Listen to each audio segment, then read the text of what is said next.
I'm here to talk about the thing that is probably flooding your For You page right now, and probably the movie your friend keeps spam texting you about, K-Pop Demon Hunters. I absolutely love K-Pop Demon Hunters. I watched it, and then I made my friend watch it, and then I watched it again to make this video. Admittedly, this video is probably an excuse to watch it again, but here we are. The concept felt really cool, and the animation was absolutely beautiful and gorgeous to look at. And in a world that's full of just really lazy remakes lately, it was really cool to see an original film be so successful. And oh boy, has this movie been successful. It is absolutely insane that a soundtrack from a movie that's not Disney or Pixar is charting as well as this movie. Not to mention the Saja Boys beat a BTS record with only 2 songs. There's something about this movie that is absolutely addictive, and I fall victim to it as well. But of course, one of the main aspects of this movie is music. Of course, the title is K-Pop Demon Hunters. There's K-pop in it, and you can tell the writers of this movie really did their homework, because there's moments in this movie that feel oddly realistic as a musician myself and as someone who's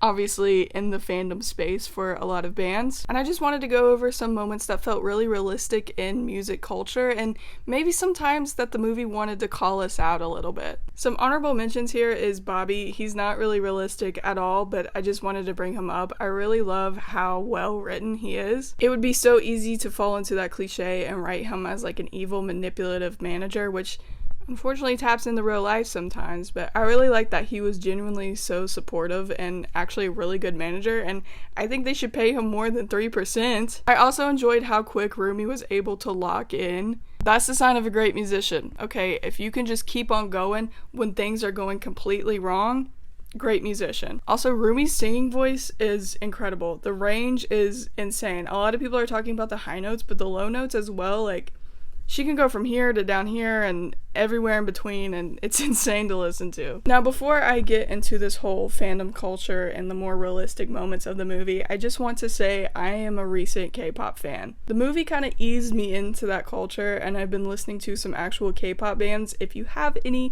that I should check out, maybe comment below. I do like the girl bands better, I'm just gonna say that. And I know this movie has exposed a lot of people to K-pop, which has been a surge of people into the genre, which I know is like a double-edged sword. There's good and bad to that. So if I had missed something in this video, I'm sorry. I'm still learning, I'm still in training. But I do have experience being a musician and being a fan of a band. I was on Tumblr back in the day, y'all. I don't want to brag. And I do feel like there's a lot of moments in this movie that, of course, center around K-pop culture, but can be applied to just fandom culture in general. Now, I can't talk about the realistic fan moments in K-Pop Demon Hunters without addressing the fans themselves. Now, they as a whole pretty much acted spot on. The enthusiasm, the slightly scary mentality, and of course them being online. But there are some more specific moments that felt very real to me, and maybe even tried to call fandom culture out a little bit. Now, this movie is very clever because it has fans talking about each character to give them an exposition, and it's set up in a way that seems like they're just interviewing fans to talk about Huntrix. But did you notice each fan looked like their favorite? Now, I know this isn't a negative thing, but this is something we see in real life, because there is some psychology behind how we pick our favorite people and fictional characters. See, the thing is, we tend to favor people and characters who we can see ourselves in. We even go as far as projecting our own personalities onto characters we can slightly see ourselves in. Or we want to be like that character in some way. So, all of your favorite people, whether that be celebrities or fictional characters, you either see yourself in or want to be like them. Try it. Look at your favorite people and see if you can't relate to them in one way or another. I am a great example of this today, because if you haven't noticed by the hair already, Mira is my favorite character. Now, when I watched the movie myself, I was drawn to her because I saw myself in her. We're both kind of monotone, chill, not very excitable characters. And after a couple of my friends watched the movie, I had a couple of them saying that, yeah, you're Mira. And so, no surprise, because I see myself in her. She is my favorite character, and so it seems like the Huntrix fans are doing the same thing. Which, not only was that a fun little gag to put in the movie, but there is some actual psychology behind that as well. Now, the other thing the fans did were the quick assumptions. An example of this was during the game show, when just a simple gesture got them to say, "Truly an honor to share the stage with you." So hot and respectful. Oh. And even the demons going, "I love you guys." They're just like us! Just these little tiny gestures leading to big assumptions is something that we see a lot in fan culture. We're dipping into kind of parasocial territory where we assume that we know these people, but we don't. And I don't want to say that this applies to everyone, but much like the movie, they know how to work an audience. There's certain celebrities that will do certain things just to get you to think that, because they know fans will want to think that they are hot and respectful. Fans want to think that they know their favorites so well and will cling on to the tiniest little things, but we don't know these people. I mean, they were literal demons in the movie. Another great example of very realistic fan culture was the signing event. Fans were so quick to start shipping Huntrix with the Saja boys simply for coexisting near each other. This is obviously a very serious problem in fandom culture. Even going outside of K-pop and outside of musicians, I think anybody in the spotlight who is around anybody else gets the shipping allegations. I mean, Billie Eilish has talked about before that any person she is near, she is accused of dating. And obviously this is no fun for anyone to be around, so maybe tone down the shipping a little bit. Now, going from fans as like a hive mind, like as a whole, to something more specific was this guy right here.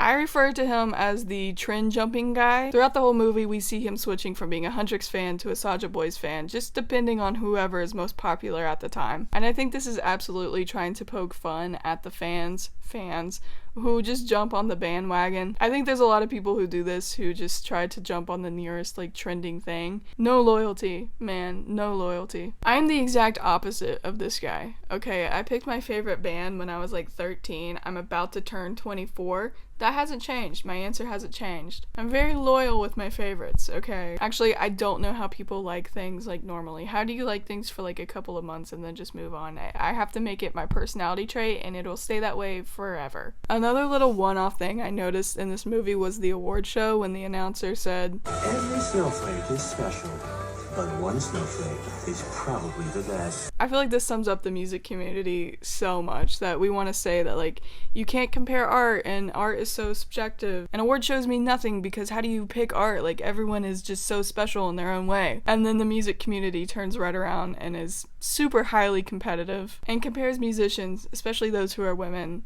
to death. Every snowflake is special, but one is probably the best. Now, another group that I noticed being very hyper-realistic throughout this movie was the Saja Boys. Listen, I'm not the biggest K-pop fan, but even I know that the Saja Boys are pretty much the most K-pop of all K-pop bands. Like, so many cliches and tropes within this band. I think the idea of a demon boy band in itself plays into a lot of the rumors that you hear that like, oh, so-and-so is like stealing your soul and don't go to their concerts because it's a ritual. I feel like the whole concept of the movie is very like on the nose with that sort of thing. But the Soda Pop song, speaking as an outsider to K-pop, just for like from what I've heard from the outskirts, is basically probably every cliche rolled into one. I mean, Huntrix summed it up perfectly. It is annoyingly catchy, though.